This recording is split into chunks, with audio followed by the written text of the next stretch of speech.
The rain fell hard on the metal roofs of New Seoul Junkyard. Tae-ho pulled his jacket tighter around his body. The cold wind cut through his clothes. He kept walking through piles of broken machines and spaceship parts. Tae-ho was a mechanic.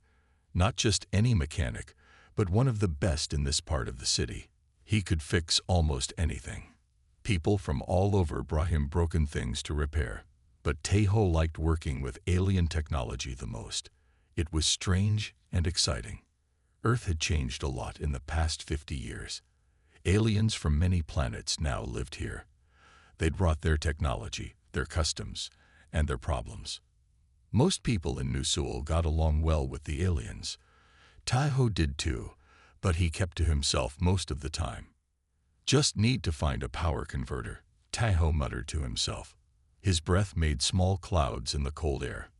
Then I can go home. Lightning flashed across the sky.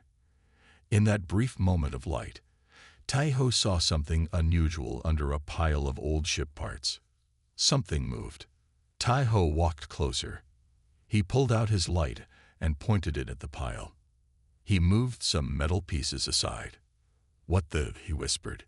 There, curled up and shivering, was a creature unlike any Tae-ho had seen before. It looked like a dragon from old Earth stories, but smaller, about the size of a large dog.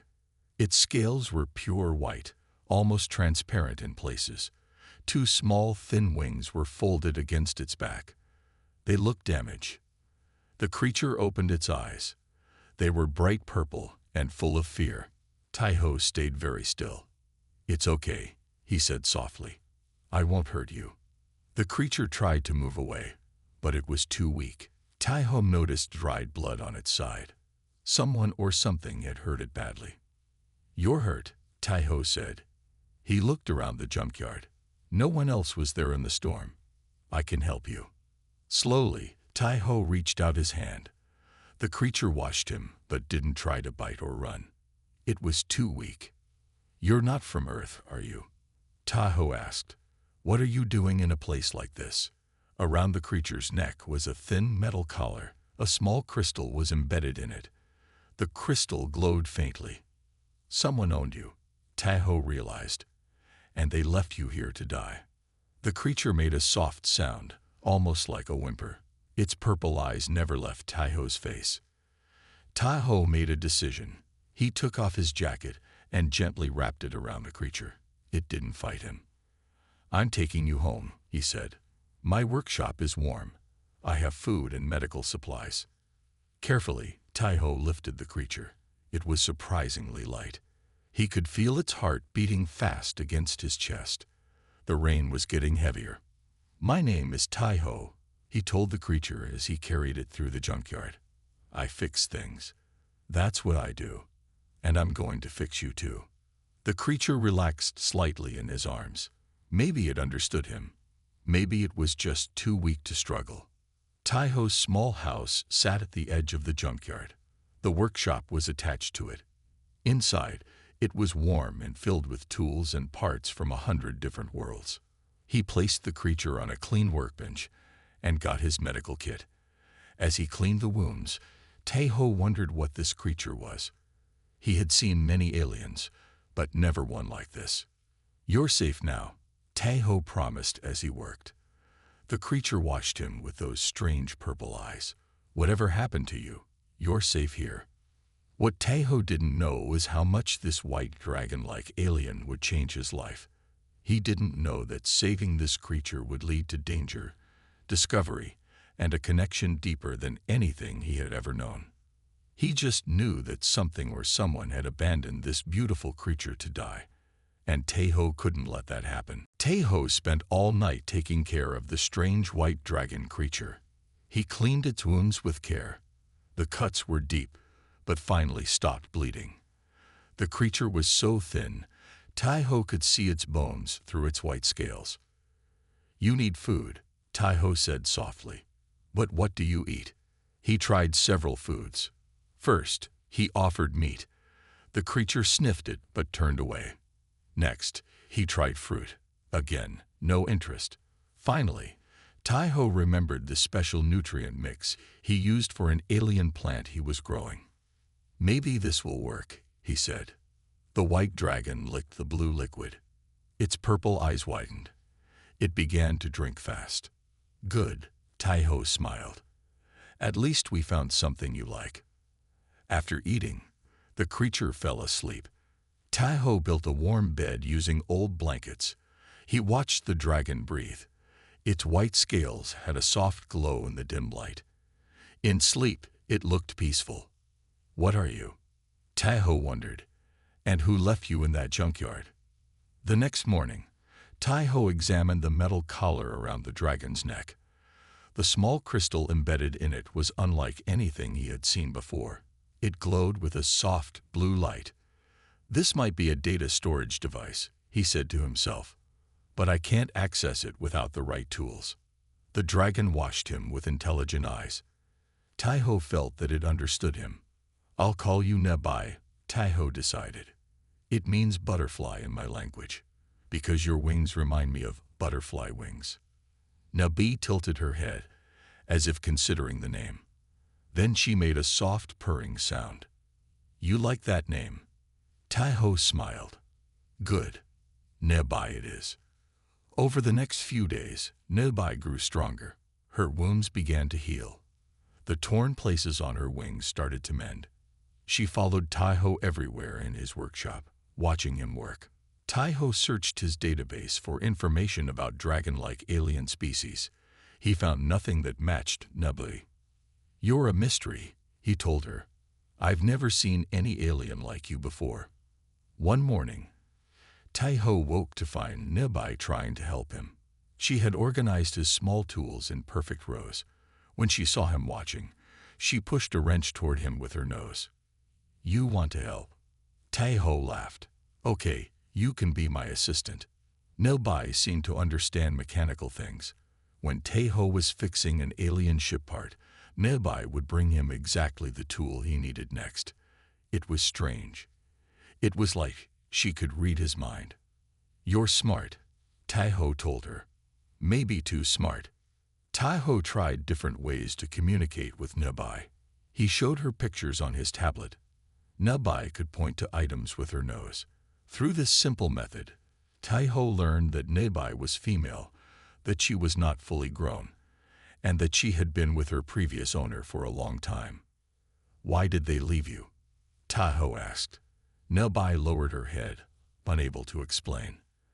At night, Nebai slept on the foot of Tai-Ho's bed. Her body gave off gentle warmth. Sometimes, Tai-Ho would wake up and find her watching him with those purple eyes. It was like she was trying to understand him, just as he was trying to understand her. Tai-Ho had always lived alone. He liked his quiet life. But now, with Nebai, his home felt different. It felt less empty. "I'm going to help you," Tai-Ho promised her one evening. "I'll find out where you came from. I'll find out what that crystal in your collar means, and I'll make sure no one hurts you again." Nabi made a soft sound and rested her head against his hand. In that moment, Tai-Ho knew his life had changed forever.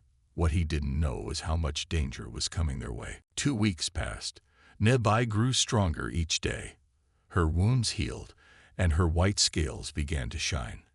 Her wings, once torn, were now whole again. But Tai-Ho still could not talk with her properly. "There must be a way," Tai-Ho said one morning while fixing a broken robot. Nebai sat nearby, watching his hands work. "You understand me. I know you do, but I cannot understand you." Nabi made a sad noise. She pushed her head against his arm. "I have an idea," Tai-Ho said suddenly. He put down his tools and went to a box in the corner of his workshop. The box was full of old alien tech parts. He dug through it until he found what he wanted. "This," he said, holding up a small device, "is a neural interface. Aliens use it to talk to their computers. Maybe we can use it to talk to each other."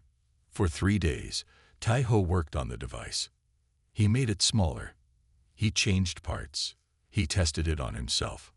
Nebai watched him the whole time. Finally, it was ready. The neural interface looked like a thin headband. This might feel strange, Taiho told Nebai, but it will not hurt you, I promise. Gently, he placed the headband on Nebai's head. Then he put a matching one on his own head. He turned them on. At first, nothing happened. Then Taiho felt something in his mind, like a soft touch, like someone knocking on a door. Nebai, he whispered. Is that you? A voice filled his head. It was light and clear, like bells. Yes, it is me. Hello, Taiho. Taiho almost fell over in surprise. It works. You can talk. I always could talk, Nebai's voice said in his mind, but not in a way you could hear. Thank you for building this bridge between us. Who are you? What are you? Taiho asked. Now that they could talk, he had so many questions. I am Lux Mori, Nebai told him. Images flowed from her mind to his. A beautiful planet with 3 moons, cities that seemed to grow from crystal mountains. People like Nebai, but bigger, with wings that shone with all colors. My home is gone now, Nebai continued. Sadness filled her thoughts. Destroyed long ago. Not many of us left. The crystal in your collar, Taiho said. What is it? It holds my story, my family line. Proof that I am one of the last. My owner kept it to show I am rare. Your owner, Taiho said the word with anger. Who left you to die in the junkyard? He thought I was dying anyway, Nebai explained. I got sick. He did not want to waste money to fix me, so he threw me away. Taiho felt hot with anger. That's terrible. No one should treat any living thing that way. Nebai's mind touched his again, calming him. You found me. You saved me. That is what matters now. Over the next few days, Taiho and Nebai talked for hours. She told him about her people, how they could connect with energy and machines, how they could share thoughts, how they were hunted because of these powers. My people can make technology work better, Nebai explained. We understand it in ways others do not. Taiho nodded. That's why you could help me in the workshop. You knew which tools I needed. Yes, Nebai said. I can feel what the machines need, what you need. Their connection grew stronger each day. Sometimes Taiho could feel Nebai's thoughts even without the headband. What they did not know was that someone was looking for Nebai, someone who would do anything to get her back. Taiho had a good friend named Du-Yun. Du-Yun worked at the New Seoul spaceport checking ships that came and left Earth. He knew about all the aliens who visited the city. One rainy afternoon, Du-Yun came to Taiho's workshop. His face looked worried. Taiho, I need to tell you something, Du-Yun said. Some people came to the spaceport yesterday. They were asking strange questions. Taiho put down his tools. What kind of questions? They wanted to know if anyone had seen a rare white alien creature, like a small dragon. They showed pictures. Du-Yun looked around the workshop. Pictures that looked a lot like your new friend. Taiho felt cold fear in his stomach. Nebai was hiding in the back room, sleeping. Through their mental link, he could feel her peaceful dreams. Did you tell them anything? Taiho asked. Du-Yun shook his head. Of course not, but they are checking all the repair shops and junkyards in the area. They will come here soon. Who are they? They look like bounty hunters. Their leader is a woman named Maisuk. Cold eyes. Very fancy tech gear. They have permission to search for stolen property. Taiho felt angry. Nebai is not property. She is a living being. I know that, Du-Yun said. But be careful. These people look dangerous. After Du-Yun left, Taiho told Nebai about the hunters. Fear filled their mental link. He found me, Nebai said. My old owner wants me back. I won't let them take you, Taiho promised. The next day, they came. 3 people in black clothes walked into Taiho's junkyard. They moved like they knew how to fight. The woman in front had short black hair and eyes that missed nothing. Are you Taiho? She asked. Her voice was calm but cold. Yes. What do you want? Taho kept working on an engine part, trying to look normal. I am Mysuk. We are looking for stolen property. A rare alien pet. Very valuable. White scales. Purple eyes. She showed him a picture of nearby. Have you seen it? Taho shook his head. No. I fix machines, not animals. Why would it be here? Mysuk looked around the workshop. We tracked it to this area. Someone found it and took it. That is stealing.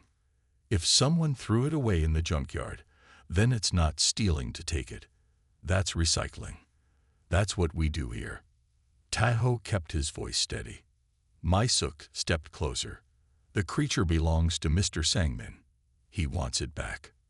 Sangmin, the rich guy who owns half the city? Taho asked. Yes. He will pay a good reward. Mysuk handed him a card. If you see the creature, call this number. I will. Taho lied. But I haven't seen any alien pets. Mysuk nodded, but her eyes were suspicious. We will be watching this area. Mr. Sangmin really wants his pet back. After they left, Taho felt Nebai's fear through their link. Sangmin, Nebai's voice trembled in his mind. He did tests on me. Painful tests. He wanted to know how my powers work. He hurt me many times. Taho felt sick hearing this. What powers? Luxmori can connect with energy.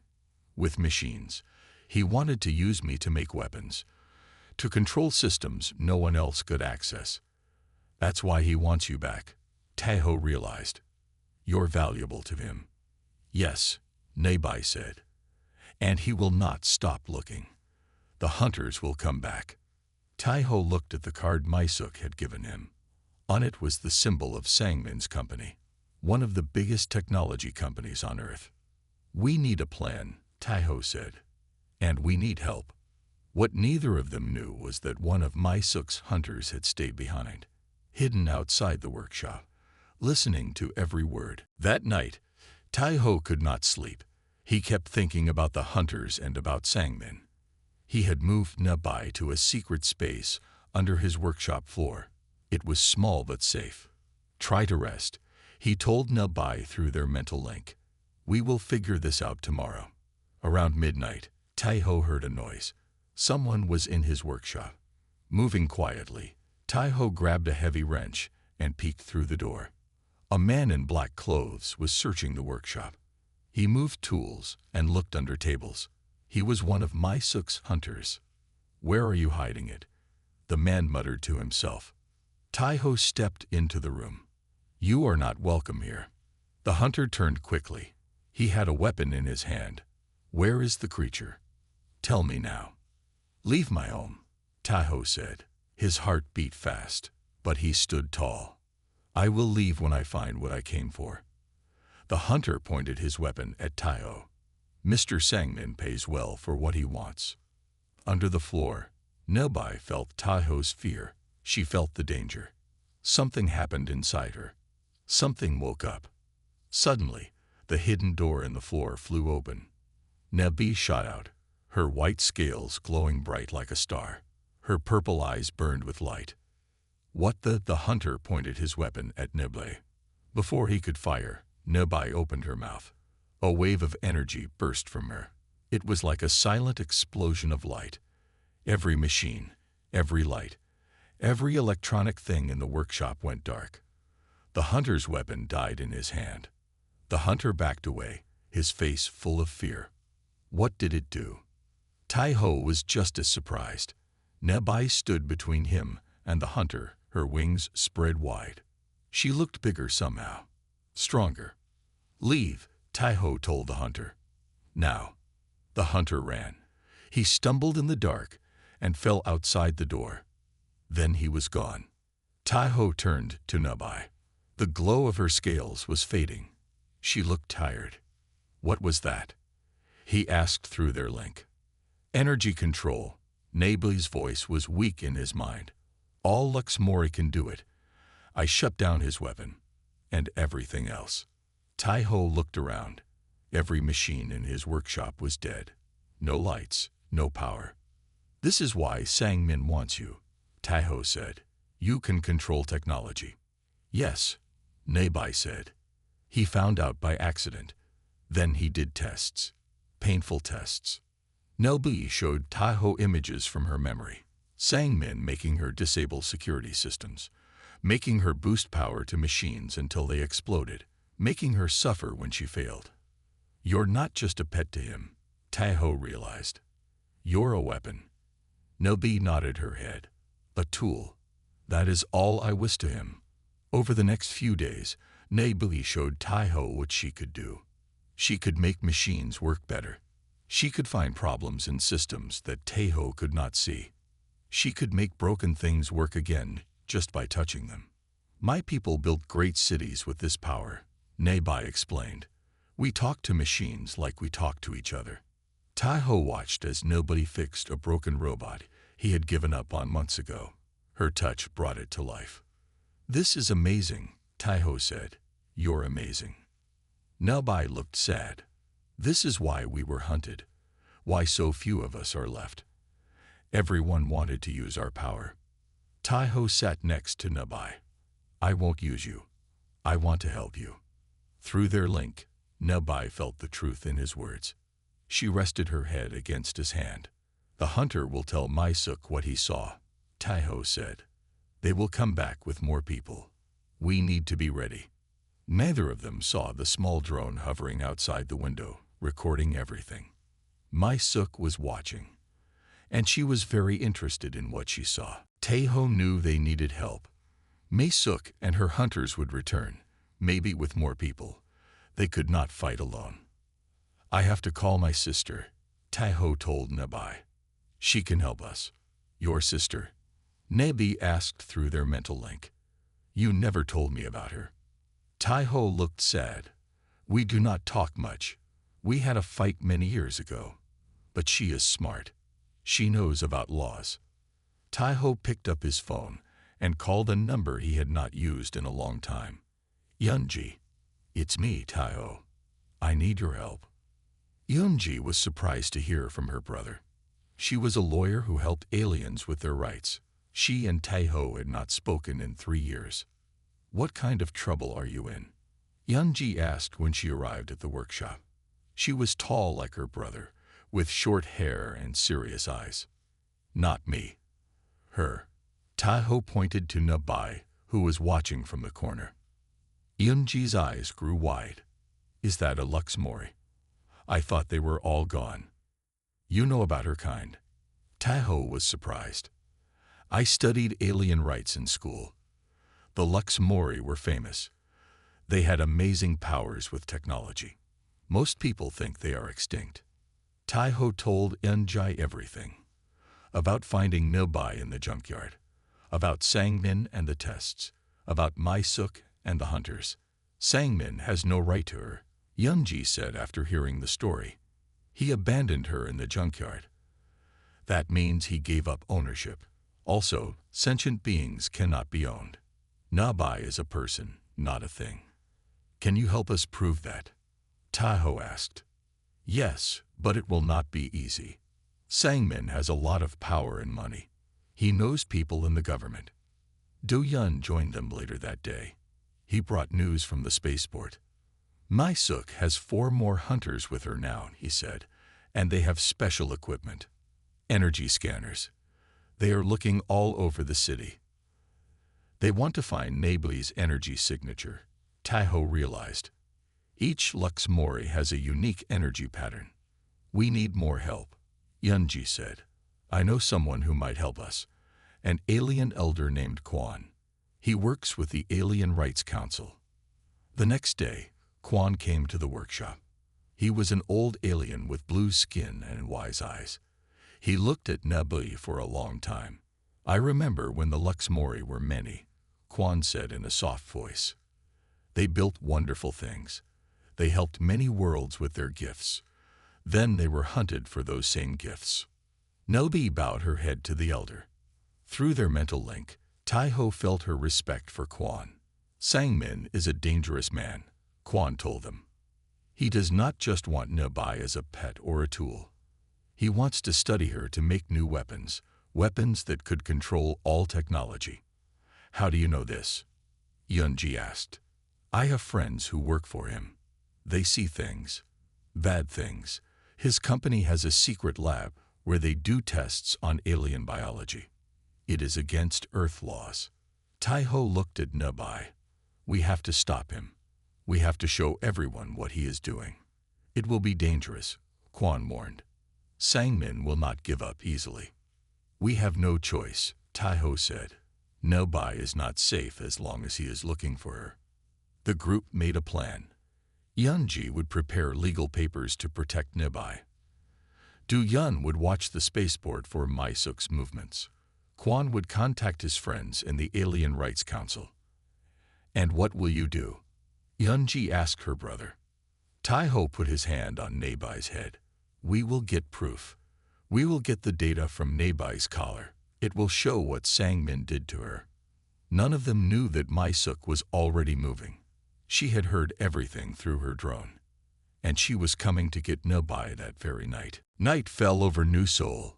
Taiho and Nabai were alone in the workshop. Yunji had gone to file legal papers. Du Yun was watching the spaceport.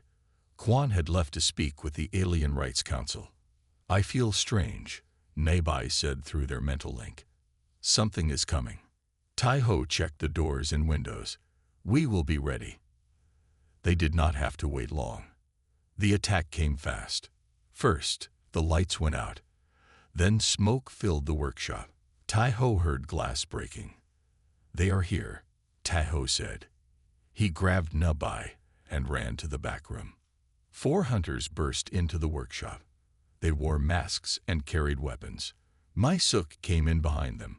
She wore special glasses that could see through smoke. Find them, she ordered. Mr. Sangmin wants the creature alive. Taiho and Nabai hid in a small storage room. Through their mental link, Taiho could feel Nabai's fear. I will not let them take you, he promised. Nabai touched his hand with her nose. I can help fight. I have power. It will make you weak, Taiho worried. We have no choice, Nabai said. A hunter found their hiding place. He pointed his weapon at them. Got them. Nabai's eyes glowed purple. A wave of energy shot from her. The hunter's weapon died. All his tech gear went dark. This way, Taiho said. They ran past the confused hunter. In the main workshop, another hunter tried to grab Nabai. Taiho hit him with a wrench. The man fell down. Mai Suk stepped forward. Stop fighting. You cannot win. Nabai is not property, Taiho said. She is a living being with rights. Mai Suk laughed. Rights? She is an animal. A rare one, but still an animal. Nabai stood tall next to Taiho. Her scales glowed with energy. She was gathering her power. Mai Suk saw this. Stop her. She's going to pulse. The hunters tried to rush forward, but they were too late. Nabai released her energy. Every electronic device in the workshop shut down. The hunters' weapons, their comm systems, everything went dead. In the darkness, Taiho and Nabai moved together. Their mental link was so strong now. They could feel each other's movements. They worked as one. Taiho grabbed tools and threw them at the hunters. Nabai used her small size to trip the men in the dark. They caused confusion and chaos. Mai Suk found them in the darkness. She had a knife. Not a gun, but still dangerous. Enough games, she said. Come with me now or get hurt. Nabai stood in front of Taiho. Mai Suk raised her knife. Then Nabai did something new. She touched Mai Suk's forehead with her nose. Suddenly, Mai Suk froze. Her eyes went wide.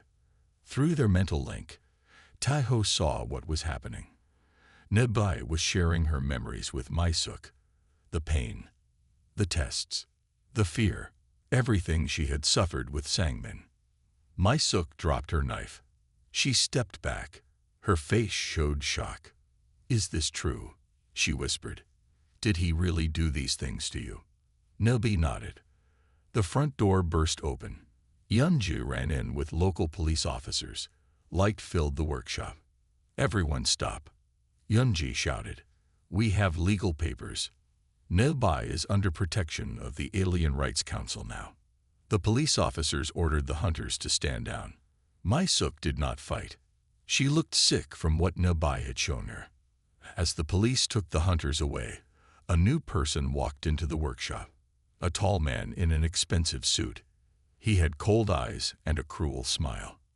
"This is not over," he said. It was Sangmin himself. "You have no right to her," Taiho said. "You threw her away." Sangmin laughed. "That creature is the key to technology no one else has.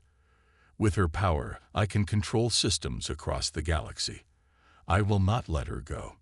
The real battle had just begun. The police took the hunters away, but Sangmin stayed. He had powerful friends. The police could not arrest him without more proof. "The creature is mine," Sangmin told the police. "It was stolen from me." Yunji stepped forward with her legal papers. Nebai was abandoned. The law says abandoned property can be claimed by anyone who finds it. Also, Nebai is a sentient being. She cannot be owned.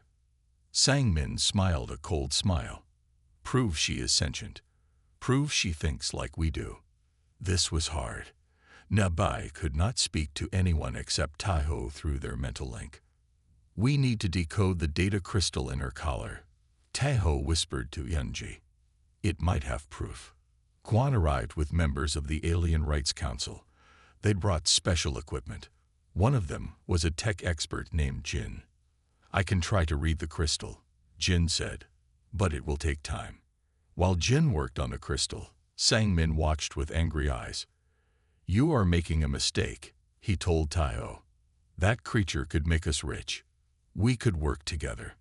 "She is not a thing to use," Taiho said. "She is my friend." Sangmin laughed. "Friend? It is an animal. A tool." Nebai stood tall next to Taiho. Her scales glowed softly with her inner light. Maisuk was still there. She had not left with the other hunters. She watched Nebai with confused eyes. "She showed me things," Maisuk said quietly. "Memories. Pain. She feels. She thinks. She tricked you," Sangmin said sharply. "That is what they do. They make you feel things that are not real." Jin called out from his workstation. "I got it. The crystal is unlocked." Everyone gathered around a screen where Jin had connected the data crystal. Information and images appeared. "This is more than just data about Nebai," Jin said with wide eyes. "This is the history of her entire species." The images showed the beautiful world of the Luxmori, their cities of crystal, their advanced technology. Then it showed their destruction, how they were hunted for their powers, how they scattered across the galaxy. But the most important part came last. "Nebai is not just any Luxmori," Jin said in a shocked voice. "According to this data, she is the child of their queen. She carries the genetic memory of their entire civilization." Everyone looked at Nebai with new understanding. This small creature was the future of her entire species. "Now you see why I need her," Sangmin said. His voice had changed. It was hungry now. "She knows things. Technology beyond anything we have.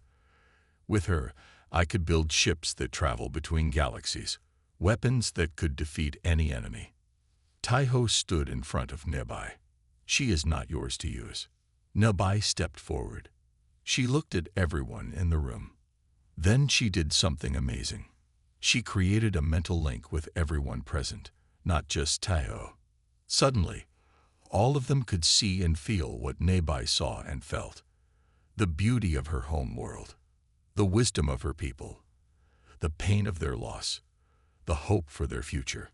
It lasted only a moment, but it changed everything. When the connection ended, most people had tears in their eyes, even some of the police officers. "You felt it too," Taiho said to the others. "She is a person. She thinks. She feels. She remembers." The only one not moved was Sangmin. His eyes were cold and calculating. "This changes nothing," he said. "In fact, It makes her more valuable. He pulled out a small device. I came prepared. This will disable her nervous system.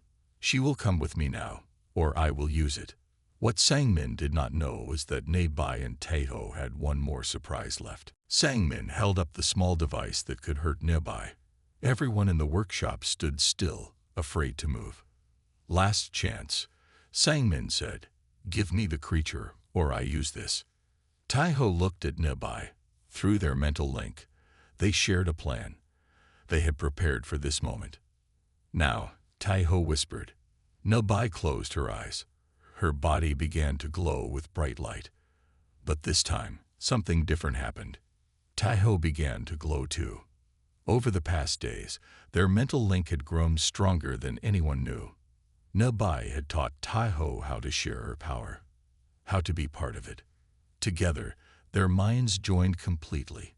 Nebai's knowledge flowed into Taeho, his human creativity mixed with her alien wisdom.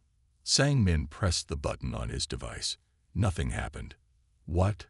Sangmin looked confused. It should work. Nebai is not alone anymore, Taeho said. His voice sounded strange, like two people speaking at once. And neither am I. As everyone watched, Taeho and Nebai began to move around the workshop. They touched broken machines, old parts, pieces of alien tech. Each piece began to glow and float into the air. What are they doing? Yunji asked in wonder. Creating, Quan said softly. It is an old Luxmori ability, to build with thought and energy. The pieces came together in the center of the room. They formed a tall device, beautiful and strange. It hummed with power. This is a beacon, Taeho explained, still speaking with that double voice. It will call to the other Luxmori who are hiding across the galaxy. It will tell them there is a safe place now, a new home. Sangmin ran forward to stop them. No, she belongs to me. Maisuk stepped in his way. No more. I saw what you did to her. I felt it. This ends now. The police moved to arrest Sangmin. He fought, but they were too many. You have no proof I did anything wrong, he shouted as they took him away. Actually, we do, Yunji said. She held up a data device. Your company records.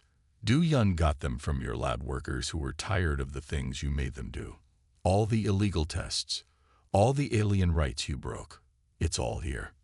The beacon turned on. It sent a pulse of energy up into the sky, a beautiful light that could be seen for miles. Nebai and Taeho stopped glowing. They stood together, tired but happy. It is done, Nebai said through their link. My people will come. Over the next few months, everything changed. The first Luxmori arrived within weeks. They came in small ships, alone or in pairs. They had been hiding for years, afraid to show themselves. The Junkyard became their new home. With their power and Taeho's help, they built beautiful structures among the piles of old machines. What was once trash became a place of wonder. Sangmin went to prison for his crimes. Maisuk joined the Alien Rights Council, using her skills to help instead of hunt. Nebai grew stronger each day. As more of her kind arrived, she learned more about her role as the child of their queen. Someday, she would lead them. Taeho was changed too. His connection with Nebai had given him new abilities. He could see energy patterns now. He could talk to machines in ways no human ever had before. What will you do now? Yunji asked her brother one evening, as they watched the sun set over the new Luxmori settlement. Taeho smiled as Nebai flew in circles above them, her white scales shining in the fading light. Build a bridge, he said, between humans and aliens, between the past and the future. He looked at the settlement, where humans and aliens worked together, learning from each other. When I found Nebai in the junkyard that rainy night, I never knew it would lead to all this, Taeho said. I just wanted to help someone who was hurt. Sometimes, Yunji said, the smallest acts of kindness create the biggest changes. In the sky above, Nebai soared and spun, free and strong, a beacon of hope for her people and a bridge between two worlds.